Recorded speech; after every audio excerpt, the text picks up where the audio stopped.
ગીર ગઢડા તાલુકાના ગામડાઓમાં વિકાસની નવી દિશા ખુલી છે। ધારાસભ્ય કાળુ રાઠોડ દ્વારા જલારામવાડી ખાતે 7 કરોડના વિવિધ વિકાસ કામોના વર્ક ઓર્ડર સરપંચને એનાયત કરવામાં આવ્યા હતા।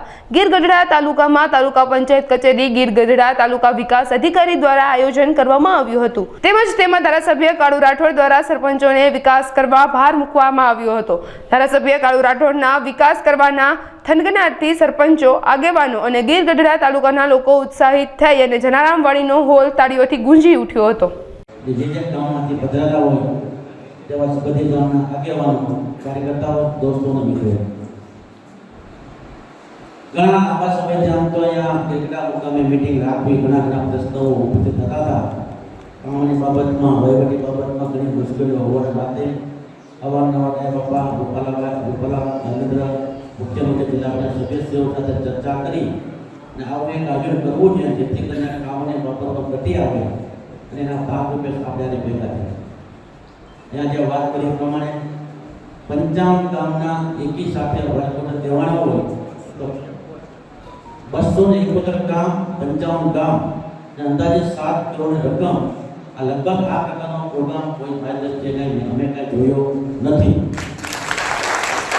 પણ દુઃખની વાત તો એ છે કે પહેલી વાત તો એ છે કે જે ગ્રામ પંચાયત સરપંચ હાજર હોય અને જે ગામમાંથી સરપંચ આવ્યા હોય એ સરપંચ સાથે ગામના આગેવાનો આવ્યા હોય એ સરપંચને અને ગામના લોકોને ખ્યાલ છે કે કેમ એક ગામની અંદર 14 ગામ બાકી 14 ગામ કેટલા 14 ગામ એટલે કેટલી રકમ થતી હશે? 14 ગામના વર્ગોડો તો 7 ગામ, 8 ગામ, 9 ગામ, 6 ગામ આટલા કામોના વર્ગોડો તમારા પેન્ડિંગ રહ્યા હોય અને આ કામો પૂર્ણ નહીં કરો તો ક્યાંક સમય મર્યાદા તમે એક ગ્રાન્ટ પાછી વહી જવાનું છે। આવું શું કામ થાય છે? અને કોઈ પ્રોબ્લેમ કોઈ સરપંચને ખબર નથી એવું કહે છે કે અમને આ કામોને આજે વર્ગોડો આપ્યા તો વાંચજો તો તમારા કેટલા કામ છે? 7 કામ, 10 કામ, 12 કામ, 15 કામ આટલા કામોનો તમને પહેલા ખ્યાલ છે કે નથી કોઈને? નથી કે આમ તો એટલા બધા ભેગા થયા છે એટલા માટે કે તાલુકા પંચાયતનો વહીવટ જે પ્રકાર ચાલે છે એ અમને ખ્યાલ આવે કે તમારા ગામના આટલા વર્ગો આવ્યા હોય તો એની જવાબદારી તાલુકા પંચાયતની જવાબદારી એ છે કે તમને સરપંચને અને તલાટી મંત્રીને ખ્યાલ આપવો જોઈએ કે તમારા ગામના સરપંચને કહો કે તમારા કેટલા કામ પેન્ડિંગ છે, કેટલા વર્ગો લઈ જાય। તમને કોઈ તાલુકામાં આવે છે કે તમારા આટલા કામ વર્ગો લઈ જાઓ? આ ગમને જ વિનય બાબા કાંઈક ને કાંઈ તાલુકા પંચાયતમાં અણઘણા વહીવટના કારણે અધિકારી રાજદેવોના કારણે ગ્રામના સરપંચોને કોઈ જાણ કરતા એક ગામમાં 14 કામ છે, એક ગામમાં 14 કામ બાકી છે। એનો 14 કામના વર્ગ અલગ કામના પાણી ડાયવર્ટ પાણી ના હોય, લાઈટ ના હોય, કે ગટર ના હોય, કે સિમેન્ટ રસ્તાના બ્લોક ના હોય, હવે 14 કામ તમારા કામમાં બાકી તમે ક્યારે પૂરા કરશો? હવે તમને આજે તમે વર્ગ આપી દો અરે મને 15 કામ છે, 15 કામનો વર્ગ રાખ્યો। એવી રીતે ઘણા કામો જેવા 14 થી મળીને 8 કામ તો 5 કામ તો કોઈ કામ બાકી નથી એટલે 5 થી 14 કામો કઈ નહીં હોય ના ક્યાંક આપણી જાગૃતિ પણ હતી ને મેન મારા ધ્યાને તો મુખ્ય મુદ્દો આ આવ્યો હતો કે કામોના વર્ગ સરપંચો અને તલાટી મંત્રીઓ કે તાલુકા પંચાયત અધિકારીઓ જે સરપંચ જાણ કરતા નથી કે તમારા ગામમાં આ કામ આવ્યા છે, મંજૂર થઈ ગયા, ઠરાવ આપી તમારા વર્ગ લઈ જવાનું કામ શરૂ કરી દો। આજે તમને ખ્યાલ આવે કે તમે બધા તમારા હાથમાં વર્ગ છે જે લઈ ગયા છે હાથમાં એ કામનો પ્લાનિંગ કરી તમે શરૂ કરી દો। કોઈ તાલુકા પર તમારે બિલોની ચિંતા કરવામાં તમારું બિલ કોઈ એક પણ નહીં અટકે। બીજા કોઈ પ્રશ્ન હોય તો અમે બેઠા છીએ, તમને કામની બાબતમાં સારી ક્વોલિટીમાં કામ કરો, કોઈ તમને નહીં અટકાવે। એ બાપે કીધું એ પ્રમાણે હવે આજે તમે ચૂંટાઈ ગયા તમે બરોબર બાકી છે તાલુકા પંચાયત જિલ્લા પંચાયત સમય એ સમય પૂર્ણ થવા 3-4 મહિનામાં તાલુકા પંચાયત જિલ્લા પંચાયત આખા દેશમાં નગરપાલિકાઓ આખા ભારત ગુજરાતમાં નગરપાલિકા તાલુકા પંચાયત જિલ્લા પંચાયતમાં લગભગ 70% આવવાની છે। ફરી એકવાર તાલુકા પંચાયત સભ્ય ચૂંટાવા 3-4 કામ હશે ના જવાના આવશે। સભ્ય તો પાર્ટી ટિકિટ હંમેશા પાર્ટી તો ધ્યાન હોય જ કોણ કેટલો કામ કર્યો, કેવું કામ કર્યો, પાર્ટી નજર અમારી ઉપર હોય કે તમારી ઉપર અમારી નજર હોય, તમારી નીચે નજર હોય। આવતા દિવસોમાં પાર્ટી જેને ટિકિટ આપે અમે તો જે તે ગામના આગેવાનો કહેવાના કે તમારા ગામમાં આમ કેમ થયું. અમે કોઈ તાલુકા પંચાયત સભ્ય જવાબદારી કાઢીએ, એના નામ નહીં કાઢીએ, જિલ્લા સભ્યનો નામ નહીં કાઢીએ. પોતાના ગામના રાજા પોતે હોય છે. તમારા ગામમાં જો તમારા ગામમાં અમારી બેઠો એમ તો સરપંચ આજે આપણે આવતા કરવાનું છે. તમે કોઈ બહારના બેઠેલો માણસ કે તાલુકા પંચાયત જિલ્લા પંચાયત સભ્ય કે અન્ય પાર્ટીનો સભ્ય કંઈક મનદુખ હોય તો તમે એમ કે જગા આપણે આમ કરો. હું કામ મને ટિકિટ નથી મળી, હું કામ મને અન્યાય થયો છે. પણ આપણે કોઈનું ન રાખીએ. આપણે આપણા ગામમાંથી જે પ્રકારે આપણે લીડ કાઢી એ પ્રકારે આપણે લીડ કાઢી તો જ આપણે બધામાં ઉજ્જવળ દેખાશે. આ તરફ ચિંતા શું કામ કરીએ? તાલુકા પંચાયત બનવી જોઈએ શું કામ ચિંતા કરીએ? જિલ્લા પંચાયત સભ્ય ચૂંટાવા જોઈએ શું કામ ચિંતા કરીએ? એટલા માટે કે તમે આમ જે કાંઈ બધી મદદ અમે કરીએ તાલુકા પંચાયતના સભ્યને ચૂંટવા માટે મદદ કરતા હોય, ગ્રામ પંચાયતના સરપંચ તરીકે ચૂંટવા માટે એને પણ મદદ કરતા હોય ત્યારે આ ચૂંટાઈ ગયા પછી આપણે શું કરીએ? જે પ્રકારે ગામમાં કામ કરવું જોઈએ એ નથી થતું. સરપંચ ચૂંટાઈ ગયા પછી તમારે કાઉન્ટિંગમાં મત ગણતરી હોય તે આપણે બધાને ખ્યાલ છે. ત્રણ ટોળા સામે ઊભા હોય, બે ઉપર તો બે ના સામે ઊભા હોય. ચૂંટાઈ ગયા જેની બહુમતી આવે એ ફૂલહાર સાથે ઉત્સવ મનાવે, ઢોર નગારા ગામમાં જાય. હું બસો જોતો પંચાયત ચૂંટાઈ ગયા પછી સંપૂર્ણ બહુમતી હોય ત્યારે 6 મહિનામાં એ સરપંચ અને સભ્યો સામે આવી જાય. તો કામ ક્યાંક આપણે કારણ પર શોધવું છે. કામ બીજું કાંઈ ન હોય.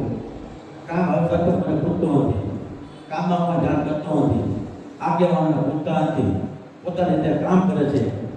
આ મારી બધા સરપંચને વિનંતી છે, તમારી પાસે 1.5 વર્ષ સમય બાકી છે. 1.5 વર્ષમાં તમે તમારા સભ્યને પહેલા તો તમારા સભ્યને વોટ તો વાતો પર લઈ લો. ગામના આગેવાનો હોય બે બધાને એને પૂછો અને પૂછીને કામ કરો. કામની બાબતમાં તમને કોઈ ના પડતો, સરકાર એમાંથી પૈસા નથી. અમે કાયમી કહીએ છીએ કે ગ્રામ પંચાયતની ગ્રાહક તમારા નાની મોટી આવતી હોય તો આવવાની છે. સરકાર ગમે નહીં હોય એ તો આવવાની છે. પણ આ વિસ્તારની અંદર તમે એવા મોટા કામ લઈ આવો કે સરકાર લેવલના હોય, અમારા લેવલના હોય, એવા કામો મોટા પોતે લઈ આવો. દાખલા ચોમાસું છે, ચોમાસા દરમિયાન કોઈ ગામના ખેડૂતોએ પોતાના ખેતર જવાનો હોય, વચ્ચેમાં રસ્તા વોકળા આવતો હોય, ચોમાસા દરમિયાન એ નાથી વોકળા વચ્ચે જવાતું ન હોય, રસ્તા ખરાબ થઈ ગયા હોય તો રસ્તા પર તમારે મૂકવા જોઈએ. એક ગામથી બીજા ગામને જોડવાના રસ્તા હજી કોઈ બાકી રહી ગયા હોય, આ ગામથી ઓલા ગામ જવા માટેના રસ્તા હજી કોઈ બાકી રહી ગયા હોય તો વહેલી તકે બે ગામને જોડતા રસ્તા ક્યારે મંજૂર થાય? જ્યારે તમારા ગામ ઓલા ગામને વચ્ચે આવતા ખેડૂતોની બંને સાઈડના ખેડૂતોનું 300 રૂપિયાના એક ઉપર સોગનામું કરી લેવાનું. એ બધી વ્યવસ્થા સોગનામું અમે કરાવી દઉં, રોકડીને બોલાવી દઉં, અમે ખુદ અમે અહીંયા કરાવી દઉં. તો તમારે માત્ર આટલું સોગનામું કે અમે આ રસ્તો બનાવવામાં આવે તમને વાંધો કે હરકત નથી તો જ તમારા રોડ અહીંથી દરખાસ્ત થશે તો જ મંજૂર થશે. એટલે આવા કોઈ રસ્તાઓ બાકી રહી ગયા હોય કોઈ કહેજો, તમારા ગામની અંદર કોઈ નાળા પુણ્યા બાકી રહી ગયા હોય તો એ કહેજો. ખેતરા વિસ્તારમાં કોઈ રોકડા હોય એની વચ્ચે આપણે જવા રસ્તા માટે કોઈ નાળો બનાવવાનો હોય તો એ પણ તમે વહેલી તકે લખીને આપી દેજો. અમે તમને ખાતરી આપીએ છીએ તમે આપેલો કામ એક પણ નહીં થાય એમાં અમે ક્યારે પણ કહી શક્યા હોય, કારણ કે બધું આપણી પાસે છે. જિલ્લા એમએલએ પણ એમપી પણ અને જિલ્લા પંચાયતના કામોનું એક જ સાથે કદાચ આવો પહેલો પ્રયોગ હોય છે કે એક જ દિવસે અને એક જ સાથે આખા તાલુકાના બધા જ કામોના વર્ક ઓર્ડર અપાઈ જાય સરપંચીઓને બધા આગેવાનોને હાથે.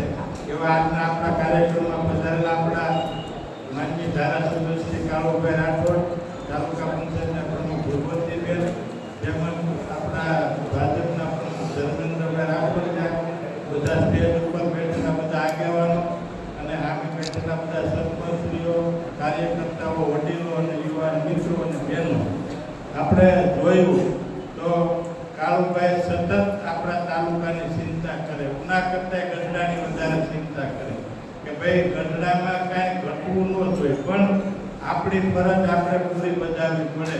આપણે બધા સરપંચોને આજે વર્ક ઓર્ડર આપ્યા છે કે તો કાલથી જ આ કામ શરૂ કરી દેવાના છે. આવનારી ચૂંટણીમાં આપણું કામ બતાવવું જોઈએ કે ભાઈ ગુજરાત સરકારે ગ્રાન્ટ આપી અને એમાંથી પંચાયતમાં એટલો વિકાસ થયો, તો તમારું કામ, સરપંચોનું કામ સારું બતાય તો જ બધાનું કામ સારું બતાય. એમાં તાલુકા પંચાયત આવી જાય, જિલ્લા પંચાયત આવી જાય, ને ગુજરાત સરકાર આવી જાય, ને મોદી સાહેબ સુધીનું આવી જાય, તો સારું કામ થાય, ગુણવત્તાવાળું થાય.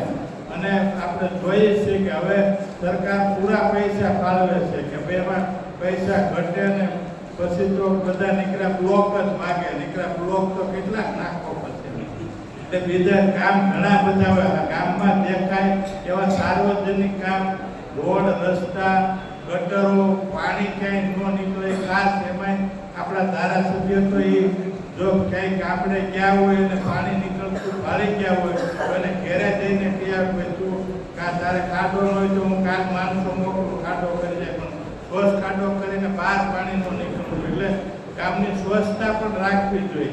તો આપણા ભાગે જે કામ આવે છે, આપણને કોઈ પણ ગ્રાન્ટ માંગીએ કે કોઈ પણ કામ માંગીએ તો સતત આપણી ચિંતા કરે ને સતત આપણું કામ હર અઠવાડિયે 15 દિવસે ગાંધીનગર જઈને ઉઘરાણી કરી જેટલું થાય એવું ઝડપથી કામ કરાવે. કદાચ એક જ દિવસે 55 ગામના વર્ક ઓર્ડર આપવાના હોય એવો પહેલો જ દાખલો છે કે એક જ દિવસે. એટલે આપણે હવે આપણી ફરજ, આપણે જે કામ કરાવવાના છે બધા સરપંચોને ખાસ વિનંતી, એમાં કંઈ અડચણ હોય તો મળવાનું. અહીંયા ધર્મેશભાઈ રાખોલિયાને મળવાનું, જરૂર હોય તો અમને મળવાનું, જરૂર પડે તો કાળુભાઈને મળવાનું. પણ ઝડપથી કામ શરૂ થાય અને સારા કામ થાય અને બધી ગ્રાન્ટના કામ પૂરા થાય એવી બધાને ખાસ વિનંતી. અને હવે આવનારા સમયમાં ચૂંટણીઓ પણ આવી રહી છે, તાલુકા પંચાયત, જિલ્લા પંચાયતની. એટલે બધું આપવાળા, ખાવાનાવાળા બધા નીકળી ગયા છે. કાંઈ બધા ફોટા મૂકે છે કે ભાઈ આ થાય એટલા ભેળા ના થાય, કાંઈ કોઈ ભેળું નથી. એની ટીમ બધી આટા માર્યા કરે, અહીંયાથી વાંક્યા જાય, વાંક્યા પાછા અહીંયા આવે. એમાં કાંઈ નવું છે નહીં. કાંઈ એક ગોપાલ છૂટાઈ જાય, આખું ગુજરાત છૂટાઈ જાય એવું કોઈના મનમાં કંઈ પાપ હોય તો કાઢ નાખી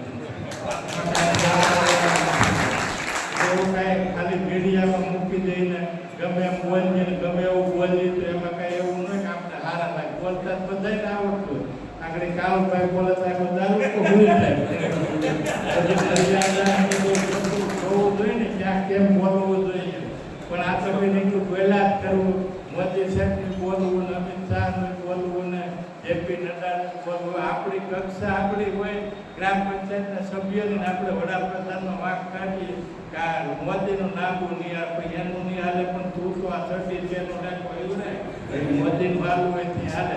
એટલે આવી ખોટી ક્યાંય મગજમારીમાં પીડા વિના આપણું ગામ, આપણું બૂથ, આપણી પંચાયત આસવીને આપણા ઓલામાં કોઈ કાંઈ ખોટી દખલગીરી ન કરી જાય એવું ખાસ ધ્યાન રાખવું એવી બધાની વિનંતી. વંદે માતરમ, ભારત માતા કી જય.